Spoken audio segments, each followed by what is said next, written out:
அனைவருக்கும் வணக்கம். தொடர்ந்து ஆதரவளித்து வர அனைத்து அன்புள்ளங்களுக்கும் மிக்க நன்றி. திண்டுக்கல் சீனிவாசன் ஒரு காமெடி பண்ணியிருக்காரு. அதை பற்றி நம்ம பார்க்க போகிறோம்.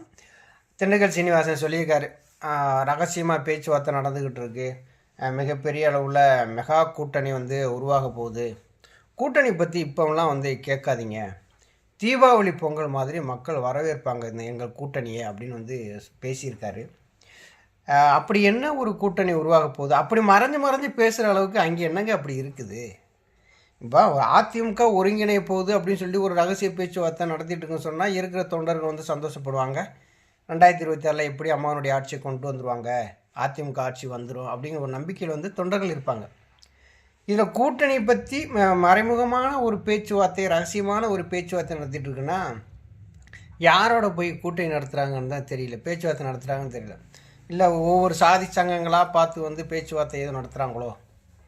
இது நமக்கே ஒரு காமெடியாக தான் இருக்குது. தீபாவளி பொங்கல் மாதிரி மக்கள் இந்த கூட்டணிக்கு மிகப்பெரிய அளவில் வரவேற்பு கொடுப்பாங்க அப்படின்னு சொல்கிறாங்க.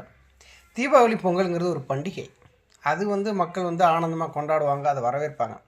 ஆனால் எடப்பாடி பழனிசாமி தலைமையில் ஒரு கூட்டணி அமைகிறத எந்த மக்களும் வரவேற்க மாட்டாங்க. மக்கள் சொல்கிறது இதுதான், முதல்ல கட்சியை ஒன்று சேருங்கய்யா, ஒன்று சேர்த்துட்டீங்க அப்படின்னா கண்டிப்பாக உங்களை நம்பி கூட்டணி கட்சிகள் தானாக வர ஆரம்பிச்சிருவாங்க அப்படின்னு தான் சொல்லுவாங்க. இப்போ திமுகவில் இருக்கக்கூடிய கூட்டணி கட்சிகளே ஏகப்பட்ட முரண்பாடில் இருக்கிறாங்க. அவங்க வெளியில் வர்றதுக்கான வாய்ப்புகள் இங்கே இல்லை. அதிமுகங்கிற ஒரு பெரிய கட்சி வலுவாக இருந்தது அப்படின்னா அந்த அதிமுகவை தேடி வருவாங்க.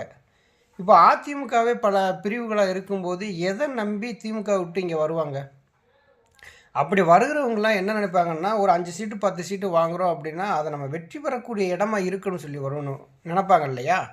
இப்போ எடப்பாடி பழனிசாமி தலைமையில் வெற்றி பெறக்கூடிய தலைமையாக இருக்குது. அவரே பல தோல்விகளை கண்டு தான் உட்காந்துட்ருக்காரு. திமுக கூட்டணியிலேருந்து விலகி வர்றவங்கள தக்க வைக்கிற அளவுக்கு இங்கே அதிமுக இல்லை அப்படிங்கிறதான் தெரியுது. அதிமுக பிளவாக இருக்கும்போது யாரை நம்பி வருவாங்க?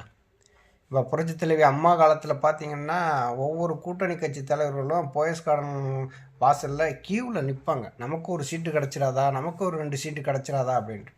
எடப்பாடி பழனிசாமி தலைமையை யார் போவா? இதில் வேறு திண்டுக்கல் சீனிவாசன் வீரவசனம் பேசுகிறார். எப்படி பொங்கல் தீபாவளி மாதிரி எங்கள் கூட்டணியை வரவேற்பு அதிகமாக இருக்கும், மக்கள் கொடுப்பாங்க, நாங்கள் ரகசியமாக பேசிகிட்டு இருக்கோம் அப்படிங்கிறார். என்ன ரகசியம் நீங்கள் பேசினாலுமே முதல்ல கட்சி ஒன்று சேரணும். அடிப்படையில் ஒன்று புரிஞ்சுக்கிறணும், அதிமுகங்கிற பேரியக்கம் தமிழகத்தில் 2026 ஆட்சி அமைக்கணும்னா ஒன்று சேரணும். அப்படி ஒன்று சேராமல் அதிமுகவை நம்பி எந்த கூட்டணி கட்சியும் வரவும் மாட்டாங்க. இதுதான் இயல்பு. இதை யாருமே புரிஞ்சுக்கிற மாட்டேங்கிறாங்க அப்படிங்கிறதான் தெரியுது. தான் தலைமையில் இருந்தால் போதும் சொல்லி நினைக்கிறாங்களோ அப்படிங்கிற மாதிரியும் புரியுது. மொத்தத்தில் என்ன பண்ணுறாங்க அப்படின்னா, நாம் நல்லா இருந்தால் போதும், கட்சியை கேட்டுக்கிட்டு போனால் பரவாயில்லை அப்படிங்கிற நிலைமையில் தான் இன்றைக்கி இருக்குது. திண்டுக்கல் சீனிவாசன் சொன்ன மாதிரி இங்கே ரகசிய பேச்சுவார்த்தையும் ஒன்றும் ஓடலை. இங்கே கூட்டணி மக்களும் வரவேற்கவும் மாட்டாங்க. கட்சி ஒன்று சேர்ந்தால் மக்கள் வரவேற்பாங்க. இருக்கிற திமுக இருக்கக்கூடிய கூட்டணி கட்சிகள் அதிமுகவை நோக்கி வரும். இப்போ எடப்பாடி பழனிசாமி என்ன நினைக்கிறாருன்னா, நம்மளை காப்பாற்றுறதுக்கு எப்படி விஜய் கூட்டணிக்குள்ளே வந்துடுவார் அப்படின்னு சொல்லி அந்த மனக்கணக்கு போட்டே தான் வேலை செஞ்சிட்ருக்காரு. விஜய் ஒரு விஷயத்தில் ஸ்ட்ராங்காக இருக்காப்புல. தமிழக வெற்றிக்கழகம் தலைமையில் தான் கூட்டணி அமையும்.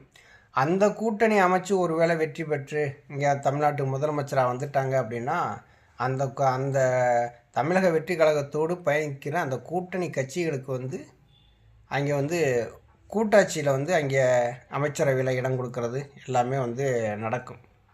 இதுதான் அது விஜய் சொன்னது, அதை தான் சொல்கிறாரு.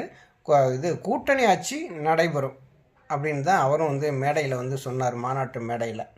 அது மாதிரி திண்டுக்கல் சீனிவாசன் சொல்கிறதெல்லாம் எப்படின்னா, அங்கே இருக்கக்கூடிய நிர்வாகிகளை தக்க வைக்கிறதுக்காக அவர் பேசிக்கிறார் தவிர மற்றபடி எடப்பாடி பழனிசாமி தலைமையை நம்பி யாரும் கூட்டணிக்கு வர தயாராக இல்லை அப்படிங்கிறது தான் நமக்கு நல்லா தெரியுது. நன்றி, வணக்கம்.